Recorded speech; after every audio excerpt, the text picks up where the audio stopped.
You're listening to the TV Obsessive channel, presented by TVObscast.com.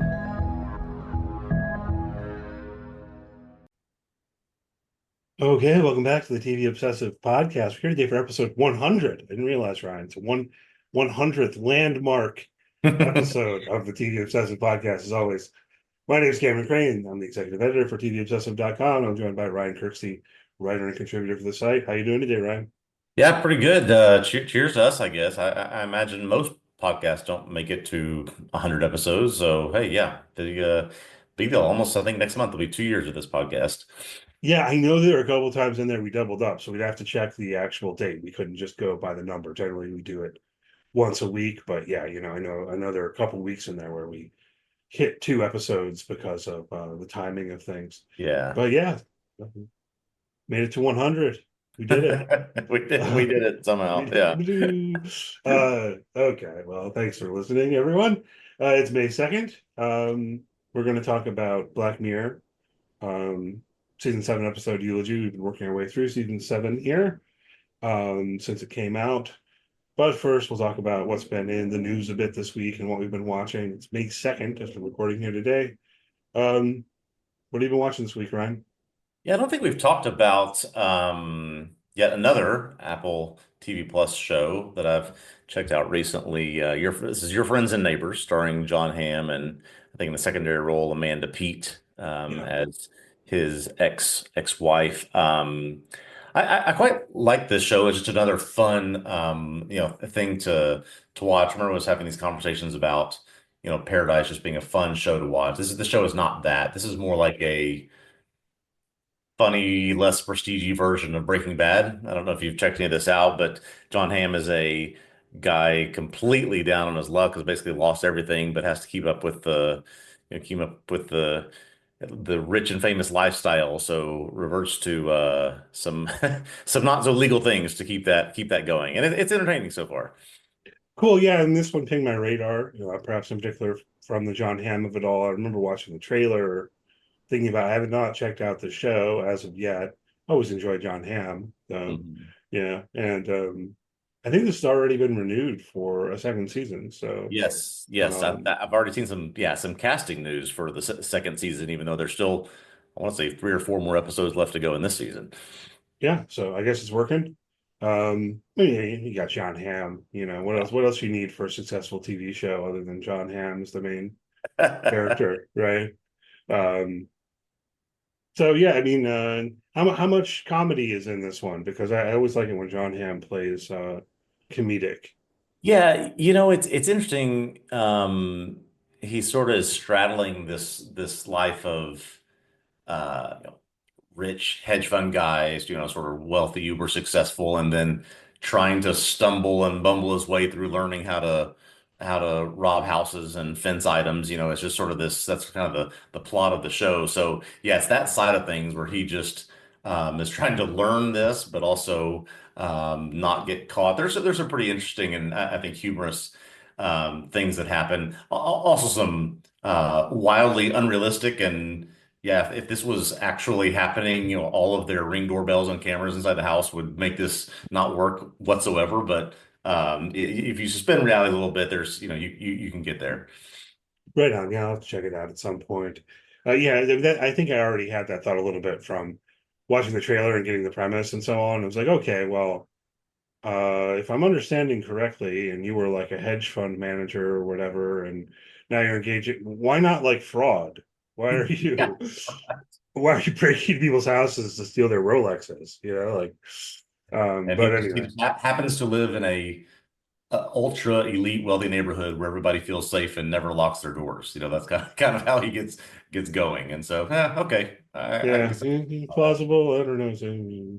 Speaking of things that are not plausible, Doctor Who. Um, I have not completely caught up. I watched one episode last night, which was the Alan Cumming episode. He voices a like cartoon character that's actually a god or something. Um, I don't know. Again, I have very mixed feelings about Doctor Who at this point. I've long been a fan of the show. Um, what Russell T Davies is doing here in this new run clearly seems to be a thing he has in mind, where maybe things are getting a bit more supernatural or something like that. And I don't know. I don't know if it's working super well for me. It feels almost maybe a little too outlandish, even though Doctor Who was always outlandish. So I don't know. I did enjoy Alan Cumming, so I've seen that one now, and I know that there's still one more that I am behind. Um, that fact in and of itself probably indicates something about where I'm at in terms of how excited I am about Doctor Who. Yeah, I did see a lot of buzz out there about the Alan Cumming episode. I mean, again, I'm not anywhere near caught up on any of this stuff, but seemed to be a lot of excitement for him showing up.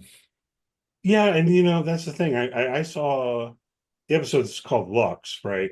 And I saw all sorts of people on Blue Sky and things like this praising the episode and how great it was, and I just thought it was okay. Yeah. I didn't really love it. I wasn't really into it, and the thing I got thinking about is it's always been the case with Doctor Who that you're really not supposed to think about the logic of the show too much, right?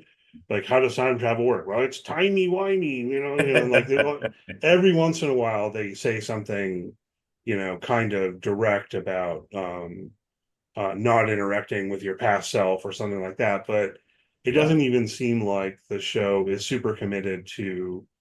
I was going to say it doesn't seem like it's super committed to playing by its own rules, but I think it would be better to say it's not super committed to having rules. Yeah, that makes sense. If you have rules, then someone is going to remember at some point that you have to follow them. So what's the point of having them in the first place?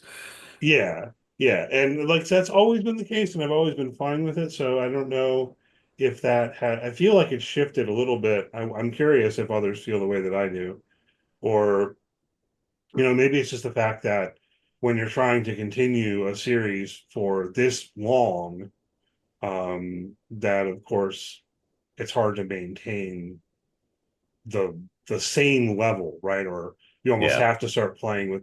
Part of what I've always loved about Doctor Who, though, actually, is how they built into the premise of the show ways to give you kind of tonal differences and stylistic differences because you're changing who plays the Doctor every Hmm. however many years, right? Yeah. And so Yeah. there's always been a way in which each iteration is its own thing, you know. So perhaps it's just a matter of whether I'm really into this particular Doctor, although I do Yeah. enjoy it. So anyway, that's probably enough about that. You're not up to speed on Doctor Who, so we can leave it at that. Well, we do have a, it seems like we had a series of light news weeks, because we approach summer here. Maybe that will continue, but a few things going on. Right now. I think maybe the one that interested me the most, maybe it's because one of the most popular movies out right now is a movie called Sinners, is the Sinners director, Ryan Coogler, who also directed Black Panther and many other things, is actively working to try to not only reboot X-Files, but also recruit Gillian Anderson and others from the show to come back to his version of it. Now, this guy, Coogler, is, I mean, on fire right now in terms of his popularity. So I didn't see anything in this piece that we have here about when and if and where and timing, but I have no doubt at this point, considering his stock, that this is going to get made. Yeah, it's the Gillian Anderson part of this kind of news story that where my biggest question lies, or around that, in terms of what you said about him trying to recruit people from the X-Files. I'm not sure. It seems like there's a little bit more uncertainty around that question. Hmm. Um, and or at least maybe I felt that because it is my big question. I wasn't getting any kind of definitive confirmation Yeah. on this. We hit on this before when the idea was bubbling up. I don't remember how long ago it was. So it does seem like more is happening, or at least we're hearing more about it because everyone's talking about Sinners, you know. Hmm. Um, it's in the works. How to what extent?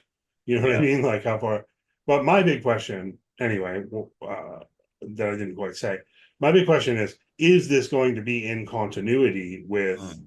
the existing X Files or not? Right. So like, is it a reboot? Is it a spinoff? Is it a revival? Or what.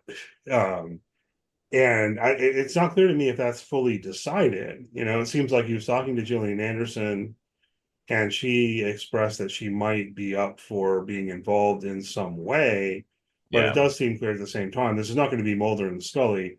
So, like, is it? To be honest, Ryan, I kind of hope that it doesn't bring with it all of the baggage of the Yeah, existing X yeah. Files. Yeah, So, it is interesting that not just this piece, but the language used around this. So yes, the word reboot is here, but it's not Ryan Coogler's word. And if you read further down, they have some quotes from Chris Carter saying that Coogler is going to quote remount the X-Files with a diverse cast. So th those things make me think. Well, it doesn't seem like there's going to be overlap or we're going to continue a story or we're doing a prequel. This is kind of a new path that he wants to go down. yeah, which is what I would advocate for, I think.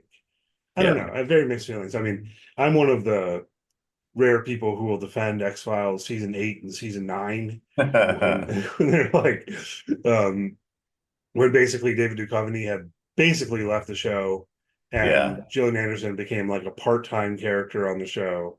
And they were saying, hey, let's make this work with new agents. We got Robert Patrick and who, oh Yeah. man.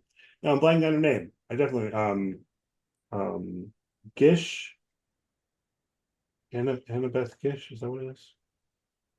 Sorry. All right, now I have to look it up.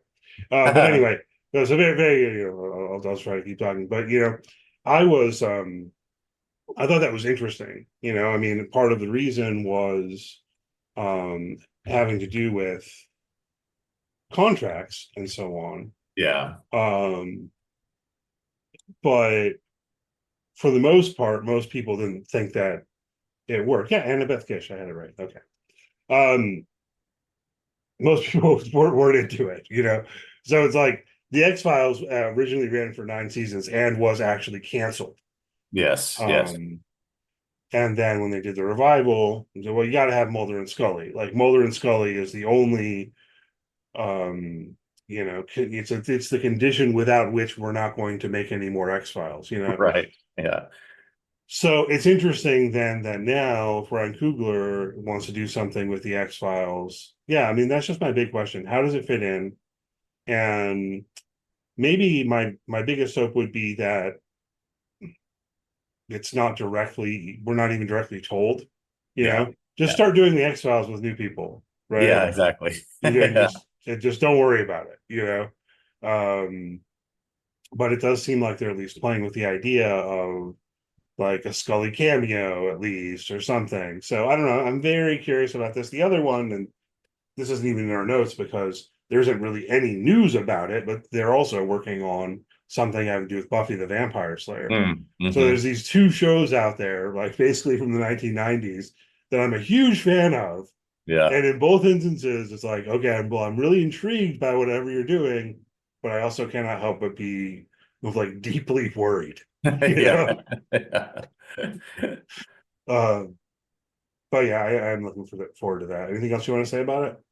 No, I think that I have not yet seen Sinners. I might actually make it a double feature weekend tomorrow with Thunderbolts and Sinners. But I've been a fan of other things he has done, and I've seen in pieces him talking about use the word wanting to sort of get the horror aspect into the X-Files, maybe didn't exist before. So just intrigued, no matter what he ends up doing. Yeah, yeah. Now I'm recalling you haven't really watched the X Files, right? Yeah, only It's the a mix. first couple seasons. Yeah, There are definitely horror elements in the X Files. yeah, It's one of those shows where some episodes more than others, and so some episode might feel like it's a kind of dry sci-fi, but I think a lot of them play with things that are yeah. at least butting up against what you would call horror in one way or another. Um, Similar kind of space, I guess. First, I'll go to Resident Alien because there's aliens in the X Files. Maybe, maybe they're aliens. Are they really aliens? I don't know. But in Resident Alien, there are definitely aliens, and I was happy to see that season 4 is coming out on June 6th, although a little bit of wrinkle there. It's going to, I guess, be on both Sci-Fi and USA, whereas earlier they'd said it was only going to be on USA at this point. But then I think it's not going to show up on Peacock until a week later. Okay, yeah. So I was going to ask you to sort of untie this knot for me, but that makes sense that they're going to this piece says they're going to simulcast on USA and Sci-Fi, and then at some point later, week later perhaps, post these to Peacock. They're just trying to drive people to one of those two channels to watch it live. That's my understanding of it, Yeah. which feels very like 2015 to me or Yeah, something. right. Because at this point, usually these places are like, sign up for a streaming service and you get to see it early. Yep. You know, Yep. it'll be on the streaming service like this is the case, for example, with Dexter Resurrection, which we also got a release date for July 11th. Well, that July Mhm. 11th date is when it's going to show up on the Paramount Plus with Showtime streaming service. And then it's going to air on the linear Showtime network on Sunday night, the 13th. Yeah. Yeah. So that kind of model has become more common, but with Resident Alien, it's kind of more old school, other way around. Like they're trying to get people to watch linear cable networks, right? Like, Exactly. guys, Exactly. we still have these networks. They cost us money. Um, please, please turn on your cable box to Yeah. USA sometimes. The, Please consider doing that. the advertisers are getting antsy. We need you to tune in to Sci-Fi and USA. Yeah. um our networks are dying. I don't know, but yeah, I was curious about that because in all likelihood I'm gonna end up watching it on Peacock, right? So we'll see how this goes. It's not one I'm a big fan of Resident Alien personally, but it's not one where I'm super worried about encountering spoilers in the wild. So Yeah. it'll probably be fun on that front. Do you ever check this one out? No, I have never seen Resident Alien before. I'm trying to go back and look and see if I've even Pretty sure we no. talked about it before. I think you told me something about your mom knowing Alan Tudyk.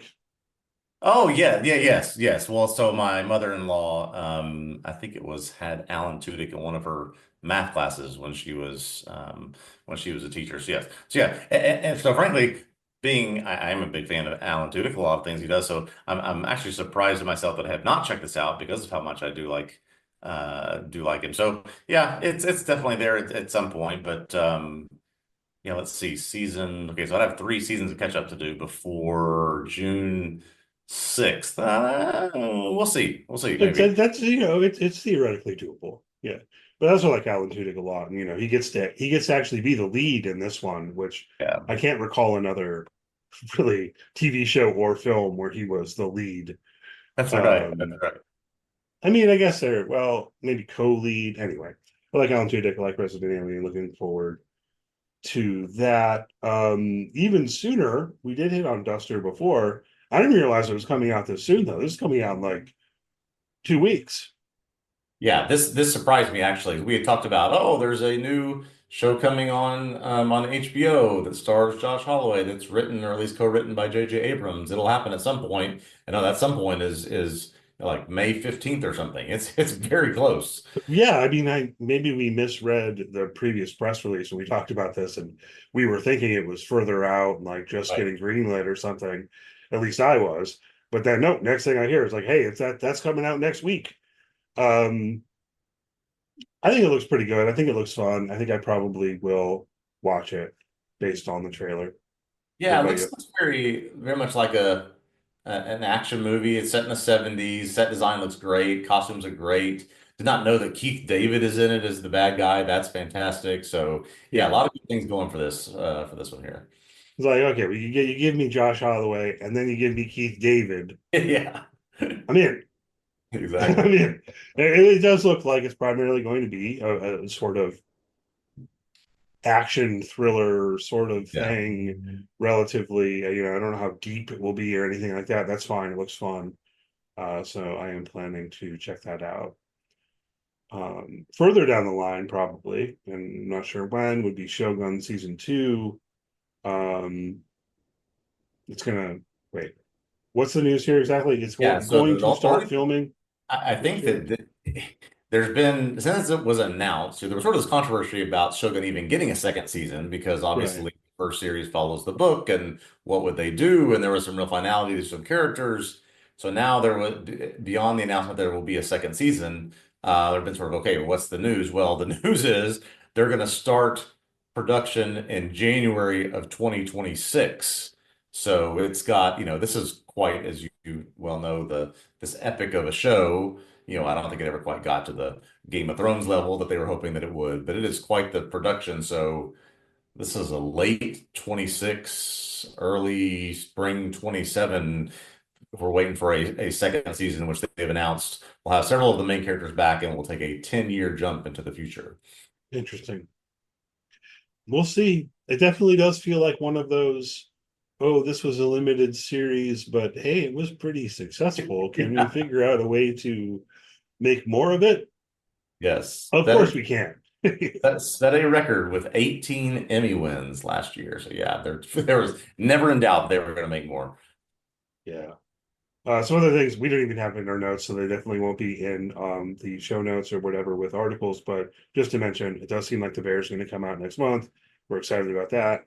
We've also heard through the grapevine that Silo season 3 wrap production.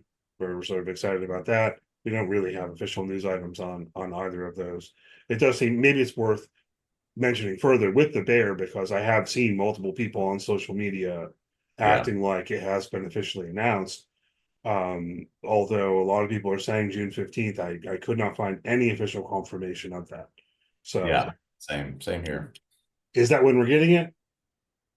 Like probably like someone leaked the release date, but Probably so. That would be, I mean, for whatever it's worth, that would be a week earlier than seasons 1, 2, and 3 dropped, but they all did come in June. We know they came all at one time and our issues with that. But I mean, all that stuff aside, I'm still very excited to see the end of this story.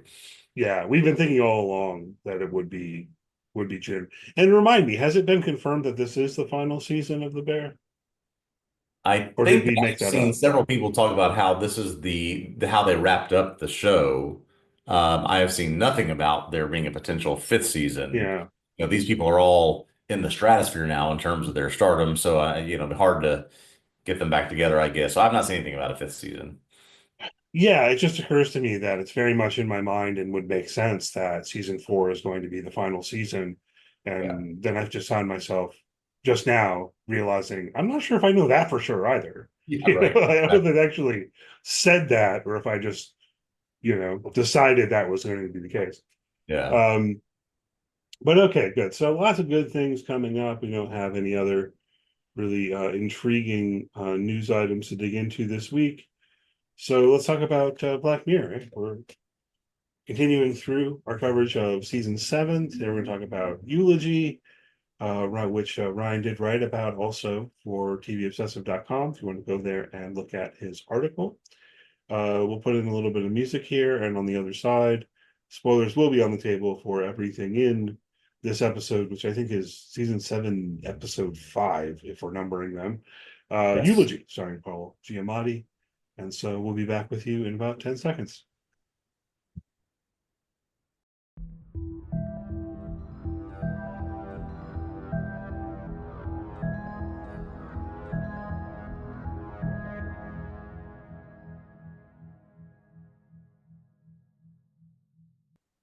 Okay, we're here to talk about Black Mirror season 7, episode 5, titled Eulogy. This episode written by Charlie Brooker and Ella Road and directed by Chris Barrett and Luke Taylor. A single middle-aged man named Philip, played by Paul Giamatti, learns from a company called Eulogy that his ex-girlfriend Carol from long ago has passed away and that the family is looking for people who have photos of her to contribute to her memorial. Philip initially says he only has a couple, but eventually reveals that he has many. And in those photos, he has obscured or ruined Carol's face in just about all of them. Eulogy says that their technology can let him enter into the photos and remember better what was in them and what Carol looked like in each of those moments. A female named the Guide leads Philip through the photos, where we learn how Philip and Carol met. We learn about their long relationship and eventually learn about Philip's infidelity when Carol went to London for work. Philip also has a photograph from the trip to London that he planned to propose to Carol, but that ended up not happening. Carol walked out, and we find out she was pregnant with a daughter. That daughter turns out to be the guide, and she was born after Carol slept with someone to get back at Philip. Philip finds a camera from that London trip that has a photo of the hotel room he trashed after Carol walked down on him.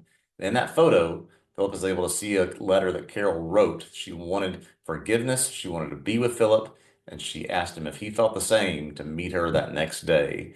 That did not happen. Philip now realizes that what he missed out on. He's filled with guilt and regret. He never knew about this letter. So he does end up going to Carol's funeral, where he sees not only her daughter there, who was the guide playing the cello, but also all the other guests wearing the Eulogy technology. Um, so again, more of this. We've had a couple of these, quite the emotional component to this, in addition to, some interesting tech and sci-fi aspects of this episode. Um, I think more than anything, I just want to talk about this idea of Paul Giamatti and talking about how excited he was to play some kind of role in a Black Mirror episode, and they really did find the perfect spot to put him.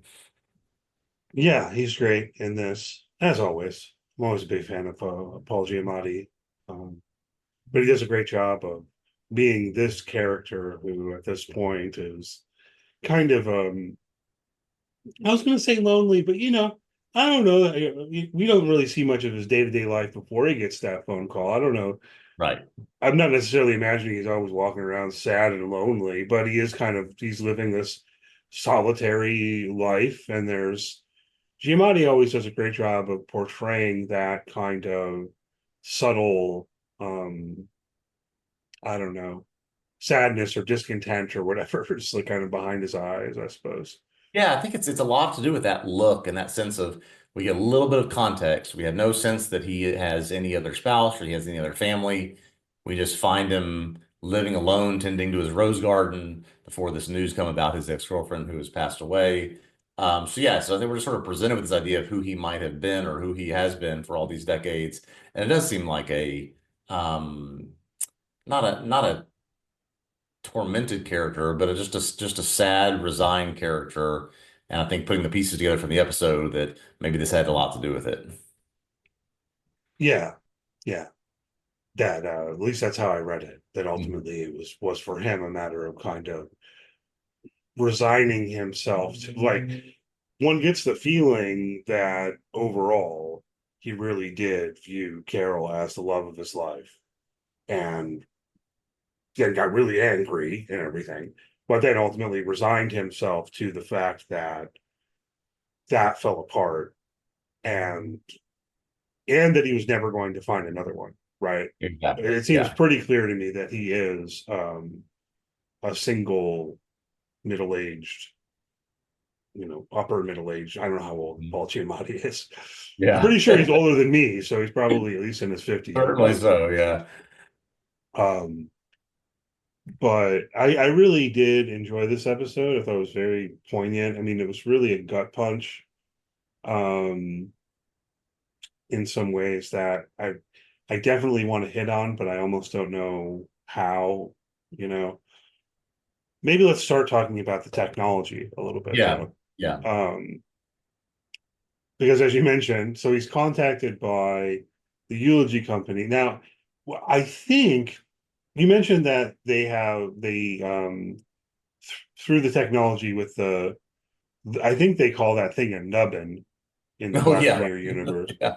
Um, through that tech, they can enter photographs, which is very interesting. Mhm. But I believe the backstory is that they're actually accessing the person's memory in a certain way, and so that what they're looking for are not just the photos, but they actually want to, through this process, collect digital copies of people's memories of the deceased. Is that how you read this? Yes, the idea that the photo can unlock this thing, this technology will put you inside of it. The photo is just almost like a portal to, you can visualize and have a memory of the specific moment of this snapshot in time through this photo. But what their technology will do is allow you to, I guess, more fully experience and remember what happened, who was there, what did it look like, what did it feel like. And those memories and those experiences can then somehow be extracted, and we can put them on display or let others experience them as well at this memorial. Yeah. So then it's interesting though, because as they go through this process, I don't think they find anything that's going to be usable for the purpose that the company's reached out to him for, right? Yeah, yeah, So he's dismissive. He like dismisses the preamble coming from the guide, meaning that I guess in there the guide was going to tell him that she was a digital copy of Carol's daughter, but he didn't listen to the preamble or whatever. So he finds out later, but it ends up being really, I think, more of almost a therapy session yeah. for Philip than anything that feeds into, the memorial for Carol. Yeah, just helping him revisit. I mean, certainly this is probably what any good therapist would do, would have you relive these things so that you can contextualize them, so that you can understand your emotions and why certain things happened in certain ways. And, I don't necessarily want to jump too far ahead, but then you're left with this question of, okay, well, is Philip now better for having knowing this thing, or is he worse off than he was before, right? He was, again, sort of in this state of perhaps loneliness and a sense of sadness, but now he knows what could have been. Is that better or is that worse? Right? He has a clear vision of who she was, fuller memories of her now, but he knows what he left behind or what he could have had. And now, what do we see after he leaves the funeral? So sort of this classic, what happens the next day, that type of scenario. Yeah, it's a tough one, right?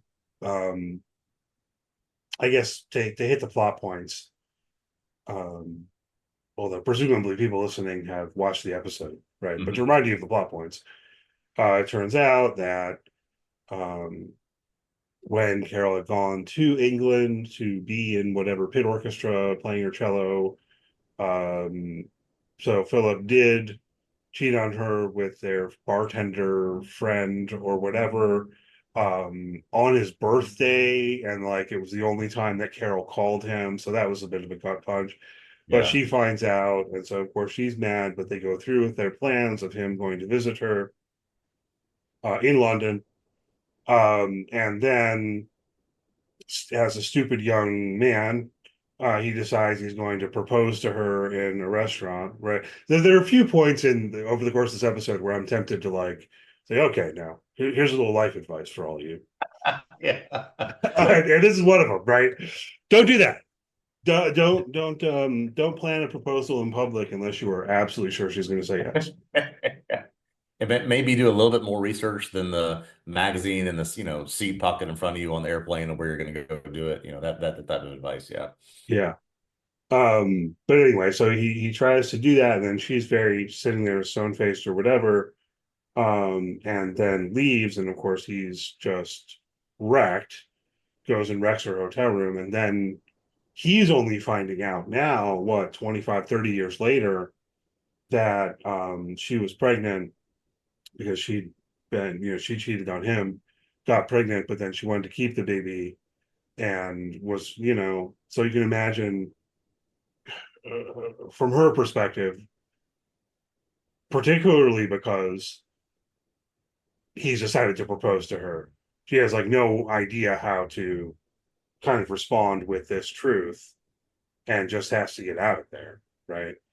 She leaves him a note. He doesn't find the note. He's only finding out about that also here. Um, I mean, what is it, 30 years later or something like that? I'm Yeah, not sure if we I think actually we're get led to to. believe it's at least 30 years, if not more, later Yeah. uh, this happened. And yeah, just this, there's just so many elements of this sort of tragic love story where all these things are happening, but neither of them know certain things that have happened. Neither of them understand certain reasons why. Neither of them understand what they have. The only, I think, interconnected point between the two of them after after she goes off to London is that Carol called and Emma was in the room when she tried to reach Philip, right? So she makes these assumptions, but then of course Philip doesn't know what Carol did. He doesn't know that she's pregnant. He doesn't know the reasons that even if he did know that she did that the reasons why were because of his infidelity, so there's just all these pieces that sort of lead to this tragic love story and this what might have been. Um, that, yeah, I mean, it's sort of this, um, I don't know. I think the thing that, in terms of the plot point, if we're just going through beat by beat there, that I sort of got stuck on a little bit was, when did Philip go back to the hotel? When did Carol have a chance to write the note and go put it in there without him being there? Is there sort of some timelines that don't match up here? But I mean, in the end, it's all just about sort of sliding doors and what people didn't know. Yeah, I mean, I guess the way to put it together is he proposes to her at the restaurant, she leaves, he Mm. insists on sitting there and drinking the bottle of champagne, Yeah, yeah, right? So she leaves, then writes the note, goes to his hotel room and slips under his door or whatever. Or, maybe originally the plan was that she was going to stay in that hotel room with him while he was mhm, visiting. Maybe she had a key. I don't know where she left the note exactly, right? This is another yeah, like another moment where I'm tempted to be like, okay, a little aside is for life advice. Maybe don't trust that the person got the note, yeah, you know, exactly. to this degree, you know? We don't have this problem in 2025. You just send them a text. You don't have to leave a note in the hotel room. Yeah. Even there though, I mean, there are a number of ways in which this was hitting on things in my personal experience in my past. And, even there, I don't know if you've had this experience, but I have, where I've found myself wondering, like, well, did the text message go through? Yeah. Like, is there any chance she didn't get the text message? Right, It's right, right. been it's been a few days. Um, and like, I'm the kind of guy who probably will eventually try to follow up. It's like, Yes, yeah, yes. to actually tell me or something. Because part of the tragedy of this story here in Eulogy is that they both they both draw conclusions based on the lack of communication coming from the other person. Hmm. you know Now, we also don't know how the young Philip would have reacted if he had gotten the note. Correct. We should be careful about making too big of an assumption there. Yeah. Maybe he would have been an asshole about it, right? I mean, Yeah, he could have been. He could have retaliated in a way that, again, it's so many variables that are unknown that, when he if he would have read the note, would he have read it from the perspective of someone that knew that Carol knew about his own infidelity, or just seeing that she was and then being angry about that and saying, no, I don't want anything to do with you because you cheated on me? Would he have been sympathetic and said, okay, I want to go admit my flaws? Yeah, it's just sort of this. The only thing we have to go on is never seeing it and thinking about what might have been for 30 years. Yeah, so just sort of this. We've had a lot of shows where we've talked about, this mini world. There's so many paths that this could have taken. yeah. So to circle back around to ultimately the question you asked before, but first, this may be a slightly different one. I think I would have to say, well, at very least, it would have been better if he'd gotten the note, Hmm. even if he'd responded poorly. Yeah. Them having it out, as it were, and actually communicating would have at least left the door open for maybe reconciliation down the line or something. Right. Instead, it seems she presumes that he read the note and decided, oh, I don't want to have anything to do with you. Right. And Right. he presumes that she's decided she doesn't want to have anything to do with him, Yeah. you know, to the point where he goes and scratches her face out of all of his photos, right? Yeah. And Um, that is the end for the rest of her life, at least the end of their communication, because each of them had this assumption about the other one that ended up not being true, but it just completely broke down all hope of a relationship. right. Yeah. So, which is sad. So then, okay, is it better to know? We're thinking from Philip's perspective, we're thinking about what he goes through in this episode. It does seem that when he gets the phone call originally, right? He says, "Oh, Carol died. That's a Hmm. shame. Whatever. I can't come to London for a funeral, Right. right? Right. I'm not doing that." But then is motivated enough to go along with the idea of the eulogy thing, right? So as viewers, we are slowly getting how important this relationship was. Um, we hit on how it primarily does play out more along the lines of therapy for him. Yeah. Yeah. And I think reading it in that way, you asked earlier whether he's better off Hmm. knowing the truth now than he would have been otherwise. You asked something like that. Yep. Yep. And I think I'm prone to say yes, because it's on the one hand, I mean, I can see the argument, the answer is no, right? Like maybe he was happier without knowing this kind of terrible truth, because now he Yeah. has to recognize that there was a chance for them to be together that he totally missed, you Yeah. know, and certainly regret that. But on the other hand, I think that the whole process allows him reconciliation with how he feels about her and this person who is really important in his life, as Yeah. opposed to how for years he went through anger at her and then just kind of tried to scrub her out of his memory. Right. Literally tried to do that. And I think that I agree with you in the end because Um, his last moment with her was, I think this is important, that the last moment he had with her was her being silent in response to his proposal, not giving any response, getting up, walking away, and just that sort of reaction to what he was wanting to do, which was commit himself to her for presumably the rest of his life. So the sense of he now at least has some kind of closure on this idea that she wanted that too. There's a sense that there is going to be tremendous regret, yes, that I wasn't able to find this and recapture what we had, but I can at least now know that she wanted the same thing that I did. So is that a better place than where he was before? Or on the scales, is that way heavier, the idea that she wanted that too, than the idea of, well, now I know what could have been for 30 years and I'm going to be miserable thinking about that. Yeah, but it's like I think it's Jacques Lacan who talks about this in terms of love. Maybe I should be referring to someone else. Anyway, people probably don't care. No, it's not a psychoanalysis podcast.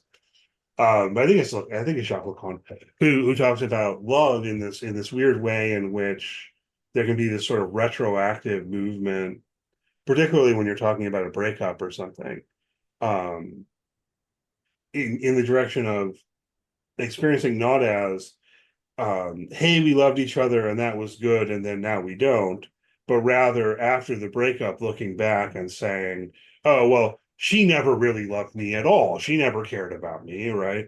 That the relationship itself was a lie, right? And I think that what you get for Philip here is he has been thinking that way, and through this process discovers, no, that's not true. That there really was love here, and it just kind of tragically fell apart. So Yes. at that level, I think it is, I don't know, good for him. Yes. Yeah. Yes. Yeah. I think we're on the same page with that. Yeah. I thought about this a lot, having written about it and considering this idea of, the what might have been versus what you have and yeah, falling out on the idea of having that sense of reality and I mean, this was her words. These are the things that she wanted him to know that will make him, if it couldn't in the past few decades, it will make him better in the long run. Yeah. So let's talk about the end. You had some questions about how to Yeah. interpret it. I take it you mean, well, what is your question? You talk about interpreting the Yep. ending in our notes. You love, So we you start. see, yeah, we see Philip show up to the funeral in England, and we see him walk in. We see Carol's actual daughter there playing the cello, which we know is what Carol did as well. But then I think the final shot is just sort of this pull away where we see Philip there, but every other guest that I could tell in the memorial is wearing the eulogy technology, where again, this was the same thing that they used with Philip to go inside and try to better understand or extract some of these memories and moments from these photographs. And so he walks in and he's the only one not wearing one of these. So on one hand, you could think of it as, okay, well, he was able through what he did with the guide, he was able to go in and not just he now has the closure of what could have been with the letter and all that, but he has a sense of I was able to fully explore this, understand these memories, get a deeper sense of understanding of all of this that I didn't have before. So I don't need to do that now. But you could also sort of take it as just a more, maybe even darker read as, well, these people don't really have very, their memories are not great. They didn't have much to do. So they're using the eulogy technology to sort of feed themselves with other memories to try to get a better sense of who Carol was at her memorial. Yeah, I mean, I think we should think about the very idea of the eulogy service itself, right? Because on the one hand, it might seem appealing that you can collect up memories from various people who knew the deceased, and then like you're making them digitally available to Yeah. everyone. Yeah. Um, but well, I like the contrast, I mean, I think that the episode almost gives us an argument in favor of the more traditional approach, as it were, Yeah. right? Because Philip is the one, he doesn't have the nubbin on, he's not doing that. No, he is there to contemplate and reflect and attend to the, the Carol's death and who Yes. she was as a person to him, Yeah. as opposed to what you have to imagine is everyone else is seeing this kind of montage of Yeah. various people's memories. And again, I could see the potential appeal of that, Yeah. but it does seem noteworthy to me that Philip's not into that at all, Right. right? He's decided to come Yeah. based on this whole process, then and that's noteworthy in and of itself because originally he wasn't going to come, but then he's just interested in being there in more of an old school kind of way. So I don't know. I feel like there's more to say about that I'm not managing to get out, but hopefully I'm making sense here. Yeah. I think you're exactly right. And I also had this thought having just been, oh, semi recently to to a memorial or celebration of life where I guess what is fairly common at these is, you'll show a slideshow or something, this person's Mhm. life. So is there a simpler explanation that's less of um, I guess less existential and it's more just well, this is just the future of it, right? In the future, you're going to go to a memorial and you're going to put a thing on your temple and you're going to get fed sort of a real life slideshow of this person's life. And this is just, this was 5 minutes of the memorial. But while that could be taken that way, I do think it's sort of this commentary on the idea of, well, are you going there, as you said, to contemplate and remember and think about the person that you knew and the person that you experienced? Or are you going there saying, well, I just want to see what everybody else had to say about her. It's less about my experience with that person. Sort of what do you do with either side of that? Yeah, it's interesting. I'm not sure what I think about the tech here, Yeah. because certainly I'm thinking about, well, I mean, a couple of different memorial services, but in my family where it's been a matter of, like, my grandmother died, in Hmm. 2019. And the deal was one of those things where there's a podium and people would get up and share Yep. memories. Yep. Yep. Um, and I've been to multiple services like that. So I Yeah. definitely see the value in that. Here we're getting kind of a technological spin on that. Yeah. But is it, I really don't know.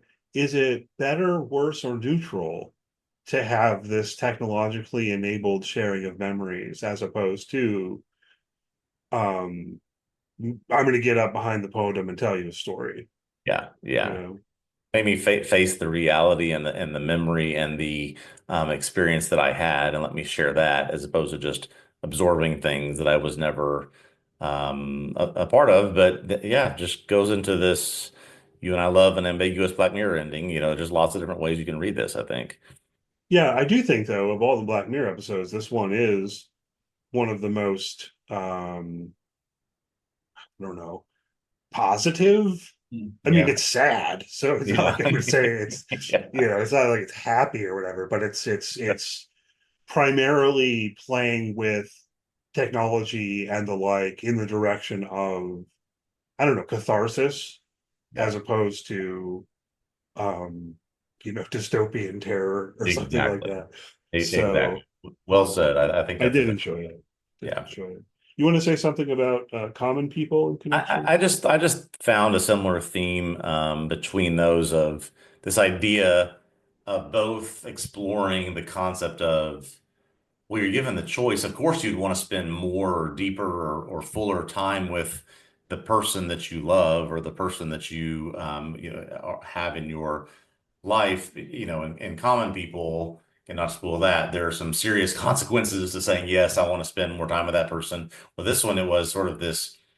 I think it's worth a debate, which we've been doing of, well, if I want to explore more of what could have been and who this person was and what sort of the door, the thing that wasn't answered back many years ago, well, that might give me some closure, but there is a consequence, there is a side effect of that as well. Just like knowing that knowing the what could have been. So this idea of is knowing more, is experiencing more always better?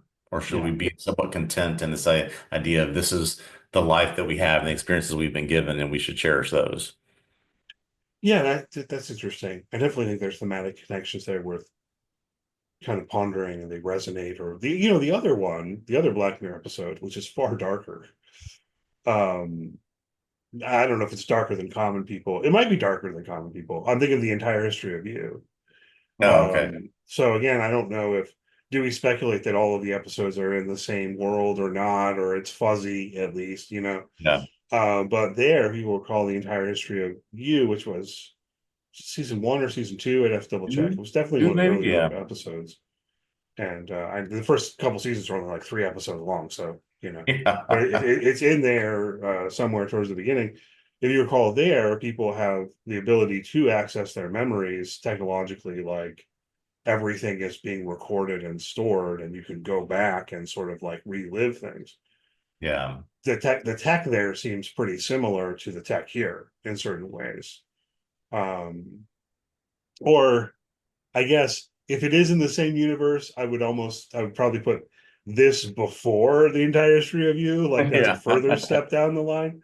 Yeah. But I do wonder, with the eulogy service, okay, well, is everyone who goes to the funeral also going home with, digital copy of the Mhm. memories of Carol? I think that's likely the case, And anyway, I just got thinking about how the entire history of you really explores the dark side of being able to go back through all of your memories as Liam is down the rabbit hole of paranoia about his wife Yeah. cheating on him and all of that.